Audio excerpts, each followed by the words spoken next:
Hey guys, this is Adam with TAT Express. Today I'm going to go over component location on your DD15. We got a complete engine out. I know I've kind of pointed out some parts out to you before, but I know it's kind of difficult to see them there in the engine or in the engine bay. So we have a whole complete engine out. We're going to go over the parts. Hope you guys like the video. Comment below. Let us know what you guys think. Let's get right into this.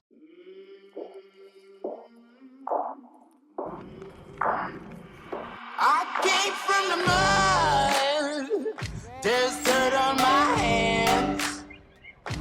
Strong like a tree, there's roots where I stand. Oh, I've been running from the law. Okay, we're going to start with the back of the engine. The way this engine's set up right now is how it would be if it was in your truck. This is the rear of the engine, driver's side, passenger side. Right now we have the gear cover. This gear cover also acts as a flywheel housing. This is actually built in together. So to access the rear gear train on this engine, we would have to remove this flywheel housing. So I have it here. I have it set here. Basic gear setup.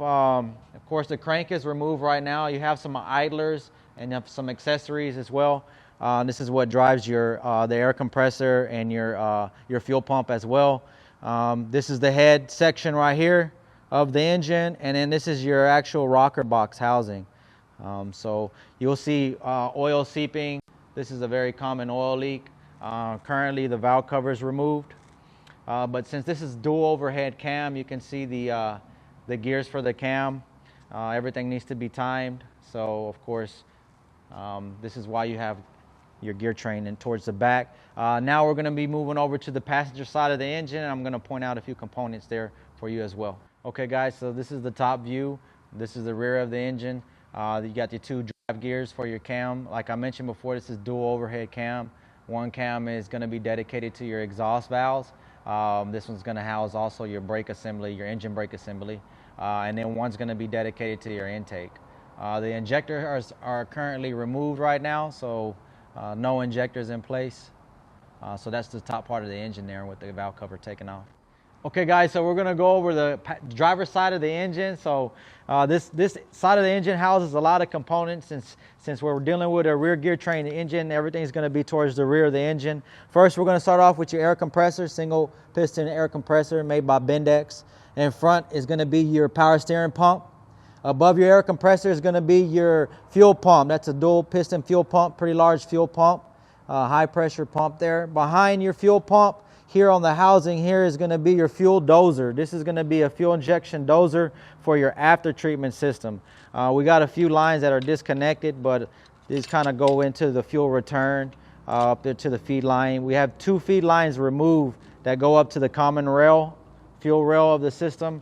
We can go ahead and go over this. This is a common rail system.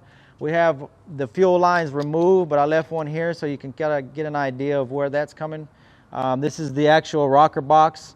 You can see the section here of the rocker box from here to here. Below there is going to be the head. You can see where the head starts and where the head ends here. Okay. Bolted to the head is going to be your intake. This is your intake manifold all the way to the front of the engine, to the side of the engine. In front of your fuel pump is your fuel filter housing. This is a very common fuel filter housing setup, 3 filter housing setup. It's got your primer on here and your actual priming port here. In front of that is another large assembly here. This is going to house your oil filter, your coolant filter, and also your actual water pump and oil cooler housing. This is basically what this is. It houses a lot of components there. Pretty important component there. On this side of the engine, you'll also have your ECM. Currently the ECM is removed, but right now this is where the ECM would be, and of course would be hooked up right there.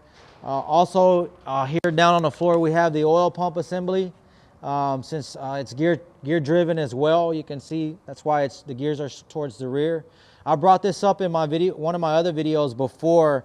Now this is the actual pump, and this is the module or the manifold that actually sits on the bottom of the slump.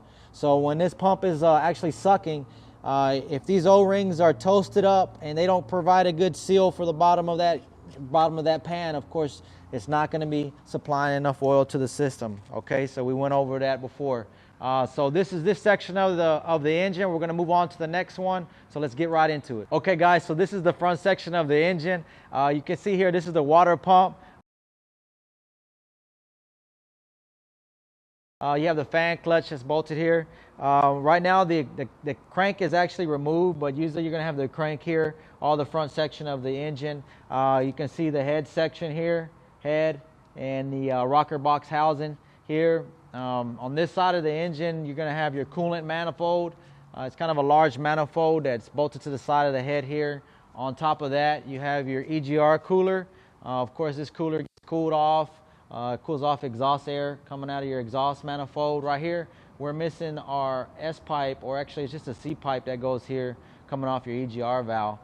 This is your EGR valve controller. This is the actual valve itself. Of course, you can see the turbo here. Turbo is mounted here. Down below the turbo is going to be, this is your crankcase filter housing. It's pretty much just a whole assembly. It's non-serviceable. If you have issues with that, that needs to be replaced. But this pretty much just covers most of your main components on a DD15. If that housing was bolted to the back, that's where your starter would be. So that's why you see your main power coming into your starter.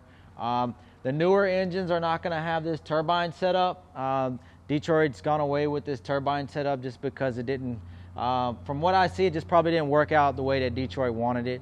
But that's pretty much this side of the engine.